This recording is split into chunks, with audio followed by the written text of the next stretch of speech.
La creación de branded content, un gran paso para los que lo hacemos y un triste paso para nuestras familias, que están acostumbrados a escucharnos en la radio y poner la radio más fuerte cuando salimos nosotros.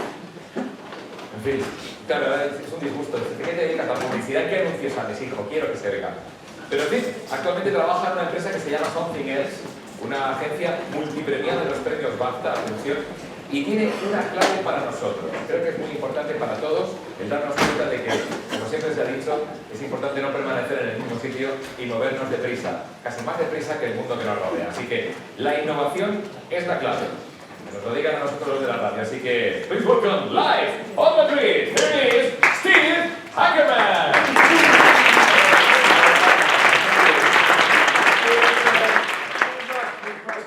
After everyone's had coffee, so everyone's awake. And I think we have a choice now. Either I can spend 20 minutes talking about whether Britain should come out of Europe or not, or I can talk about branded content. And maybe today I won't talk about Europe, but just so you know, I vote for us to stay in. So, yeah, absolutely. Okay, so as you've already heard, my name is Steve Ackerman, and I'm the Managing Director and co-owner of Somethin Else, and we're one of the UK's largest content agencies. And we make content across the board, so TV, video, radio, audio, social media, and interactive content for brands and broadcasters. And in fact, Javier, one of the organisers, he very kindly took me out for dinner last night, a very nice Madrid meal. And he said, I said to him how long I've been creating content for brands for, which is about 20 years. And he said, well, you should mention that, because that's a long time. People won't believe you.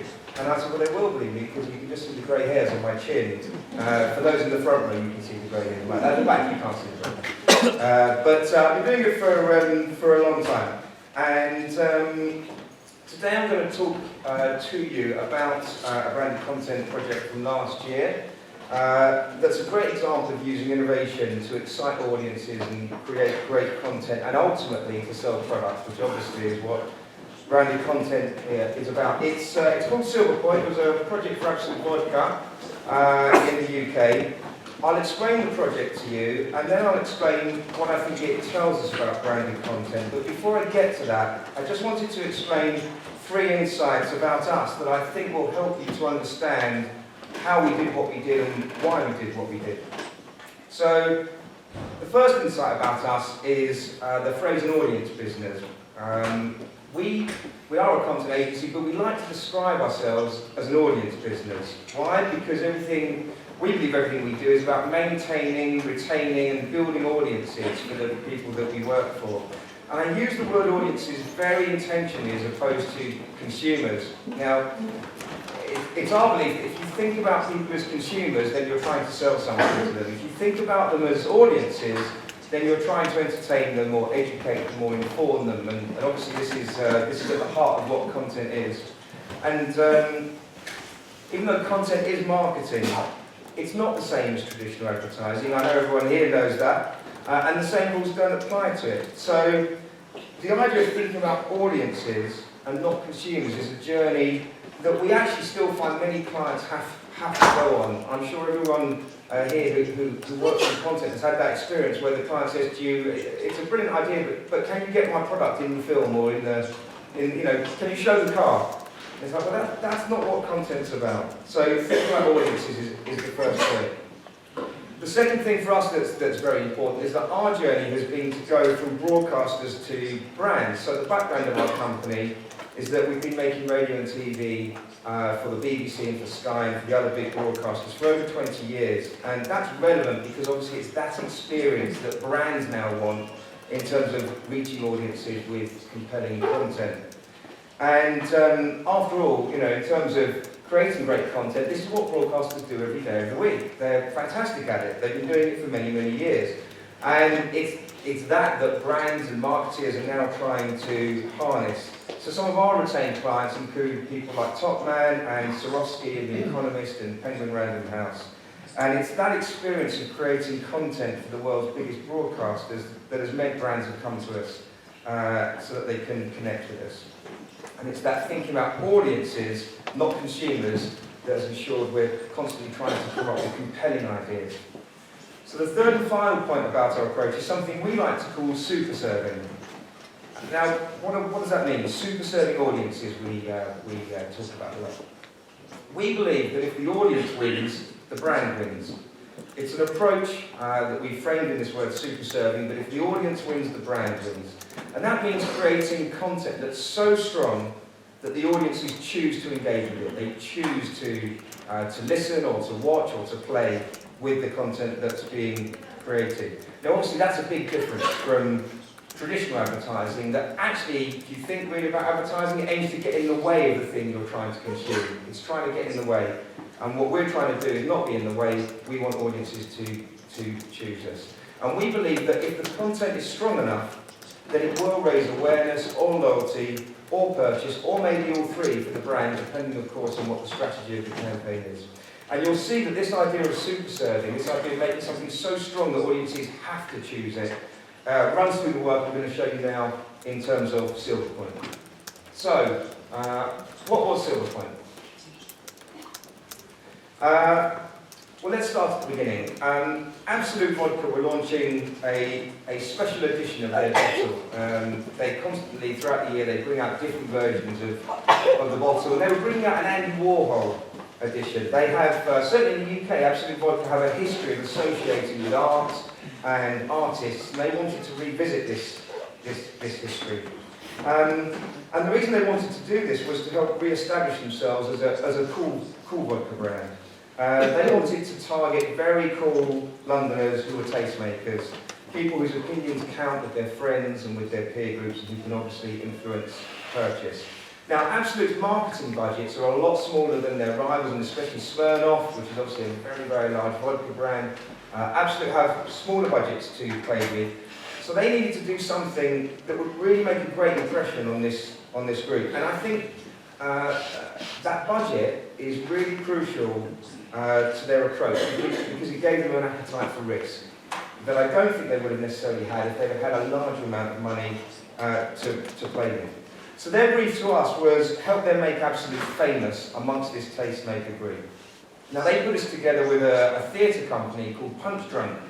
Punch Drunk aren't any ordinary theatre company. In fact, Punch Drunk do not do theatre in places like this, in theatres. Punch Drunk create experiences where the actors are amongst you and where you're not sure who's an actor and who's a real person.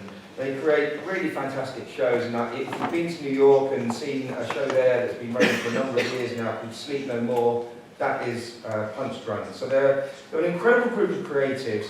They really understand storytelling, but I think what's really interesting is they understand how to take audiences out of their comfort zone. So with them we came up with the concept of creating a game that would take over your life and start to merge gameplay, so play on your tablet or on your phone, with the real world.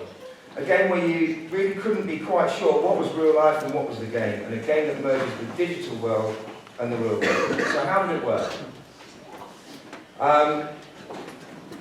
So Silver Point is actually the style of a bunch of drawings that Andy Warhol did. Actually, let me just go back to this previous slide. Because I'll show you.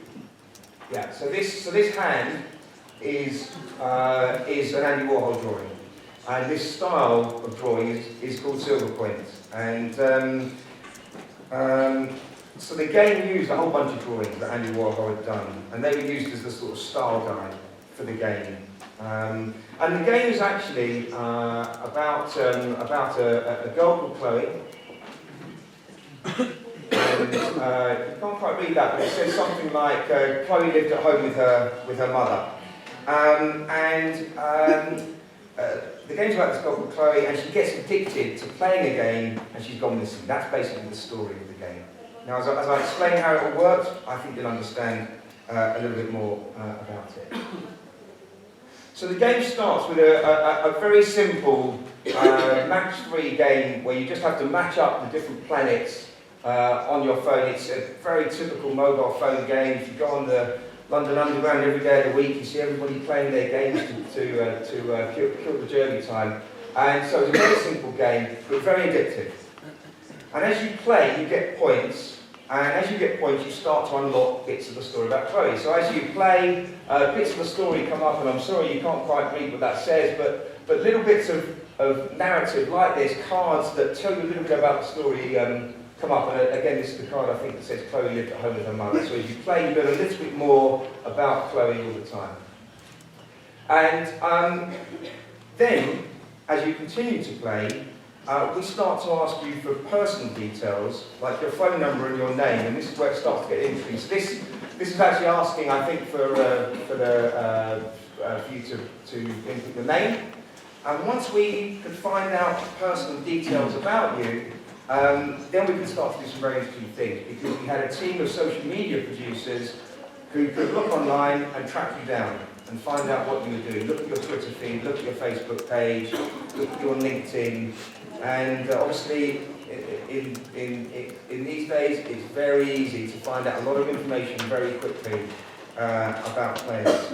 So once we knew your name, we could really start to find out things about you, what you were passionate about, how you spent your time, and then we could start to send personal messages to you. So this message says something like, I think it says something like, hello Michelle, why are you going to the party on Saturday? Why don't you play me?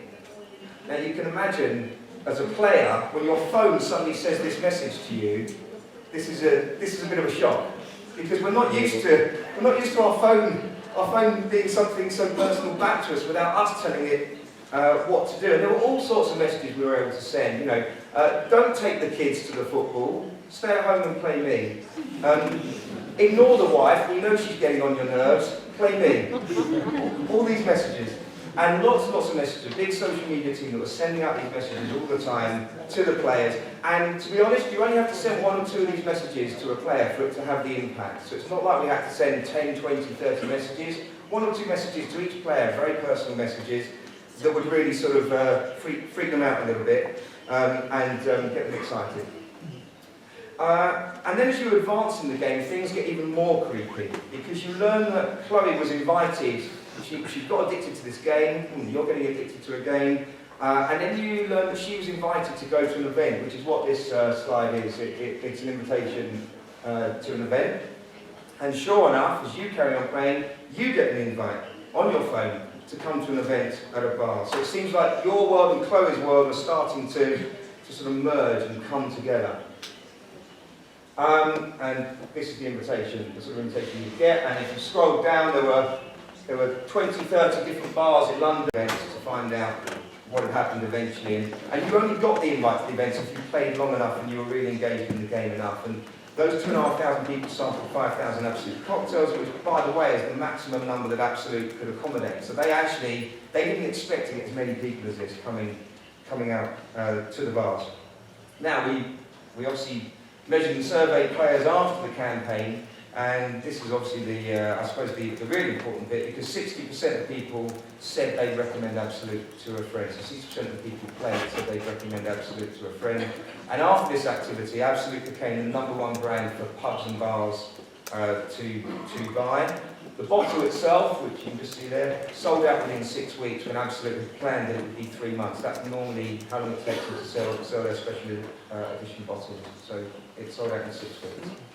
So, you remember at the start I talked about audiences and not consumers, and creating a mindset that seeks to entertain and engage people whilst achieving objectives for the brand. Well, Absolute achieved this, and hopefully you can read some of these, but tweets like, from this lady at the top, Joanne, a haunting, invigorating, amazing finale, shaking, stirred.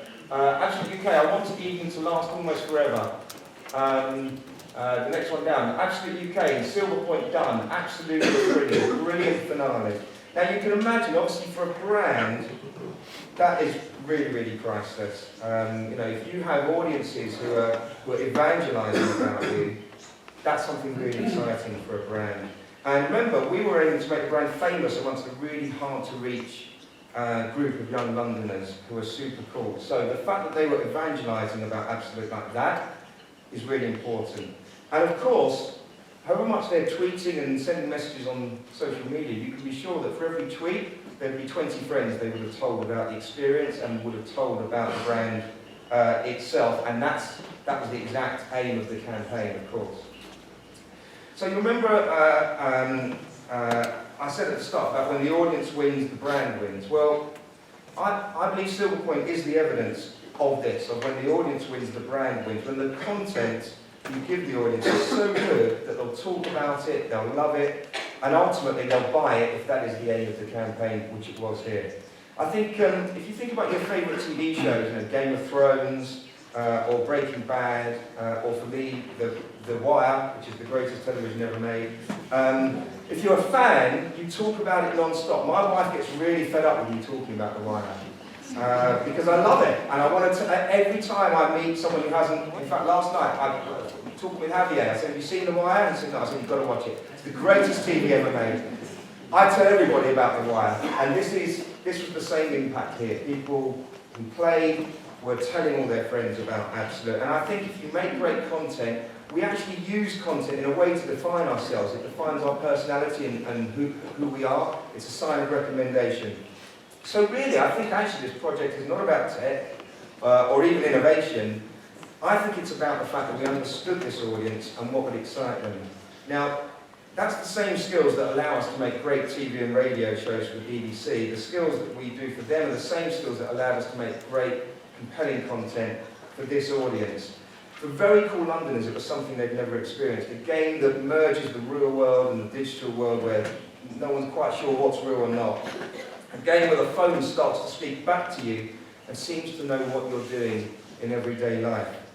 A game where you're not quite sure of the people around you, who is real, who is an actor, who's in the game, who's not on the game. We understood that the way to make Absolute famous was create a content experience that could even impress people who are really used to accessing the best content all the time.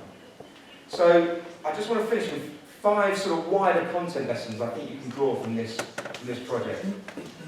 The first one is be as best as the best. So whether you're a brand, you're making video, podcasts, social media, content or games, I think the same rules apply. The audience don't care who's paying for it. The audience don't care who's paying for it. What they care about is it good? Will it entertain them? Will it get them talking? Will it do something for them? And in this case, was it strong enough to give them an experience like they'd never had before? So that means that whatever you're making for marketing purposes has to be as good as the stuff made by the best content people in the world. Netflix, the BBC, EA Games, the Serial Podcast. These are the people who've been making great content for decades and decades. These are the people who understand how to engage audiences. And so I think they're the benchmark for standout content. And in fact, I actually think we shouldn't really talk about our work as branded content, because in a way it sort of demeans us. You don't hear TV producers talking about broadcaster content. They just talk about content. And if we're going to make stuff as good as the broadcasters, we should just be talking about content. We shouldn't be saying it's branded content. It doesn't matter. It's just good content. This is what I think the audiences compare us to when they're consuming branded content. And that means this is the level that brands have to reach. And of course, 30-second adverts compete against other adverts in the TV break for attention, but content competes against everything that is out there. So that means it's got to grab the audience's attention, and I think that's the key learning from this project. It's asking the audience to make a choice to, in this case, play the game, but obviously it may be to watch a video or consume some really good social media or some of the other projects that we've seen today. With great content, we're asking the audience to make a choice to actively consume. And unlike traditional adverts, which are just there, and as I said earlier, actually in the way of the video, radio show, and newspaper article that the audience are trying to enjoy. So my second point is, this is not advertising. I hope that doesn't upset anyone. If you're a client here today, don't let your agency tell you they know how to make great content just because they make beautiful advertising. And don't be an ad agency who pretends you know this space if you don't. The art of telling a story in 30 seconds or with a beautiful image is very, very different compared to doing it across a game or a series of online videos. So content is marketing, but I don't believe it's advertising in its traditional sense, though it obviously has similar objectives. It requires different storytelling skills, different production processes, and definitely a different sign-off process than I think the client is normally used to. The third point is reward the audience. Brands that understand their audience and give them content of value, give the audience something, will be rewarded back. Now, we've seen this obviously with some of the famous cases like Red Bull and Apple and people like MasterCard. And in this case, obviously, absolute. And it's something as an agency we see over and over again. Reward the audience. Now, this project produced a sense of love and evangelism from the people who played it. They tweeted their thanks to Absolute. They told Absolute how brilliant they were. They talked about it. They told their friends about Absolute. They told their friends to go and buy the game, download the game, buy the bottle, come in a bar, choose Absolute. They really, really loved it. Content gives an incredible opportunity for brands to create a strong bond between the brand and the audience in a way that I think is very rarely achieved by a traditional advertising campaign. And it's not too strong to say that the people who played Silver Point couldn't stop talking about it. For a brand, that sense of warmth and love is priceless. I think it's the stuff that clients really, really dream of. Fourth, I know it's said a lot, creativity is about risk-taking. And we've all heard this lots, and we hear creatives say it all the time. And clients say, oh yeah, you know, I want to take risks. But I think here is true evidence of risk-taking. It's impossible to be truly creative without taking some risks. And Absolute were willing to do that, that idea of merging a game with the real world. That's proper risk-taking. They were willing to gamble their entire marketing budget. They weren't doing any other activity in this period. So they were willing to spend all their money on a project where we couldn't guarantee to them there would be results. There were no numbers, there were no media plans that could give them the comfort. And I think that was quite important. TV spots and banner ads and radio ads, they're guaranteed ideas, obviously because of their intrusiveness and the media plans behind them, but content has to work harder to get the audience's attention. So creativity becomes a more important way of standing out. I'm on my last point now. So finally, entertain, educate and inform. Now the BBC's mission statement is this. The BBC say this, entertain, educate and inform.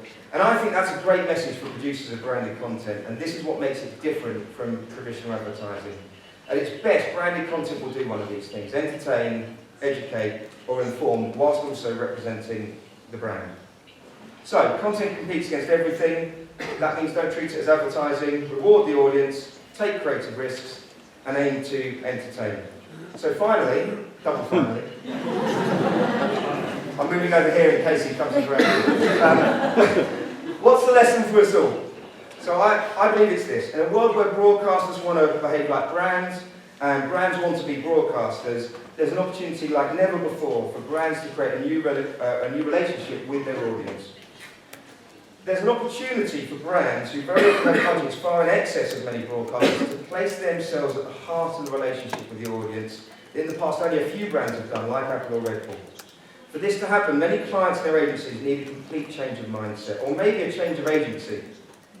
But the opportunity is there, and Silver Point is a great example of when it works well. So thank you, good luck with your projects, and remember, great content, if you make great content, not only does the audience win, the brand wins as well. Thank you very much.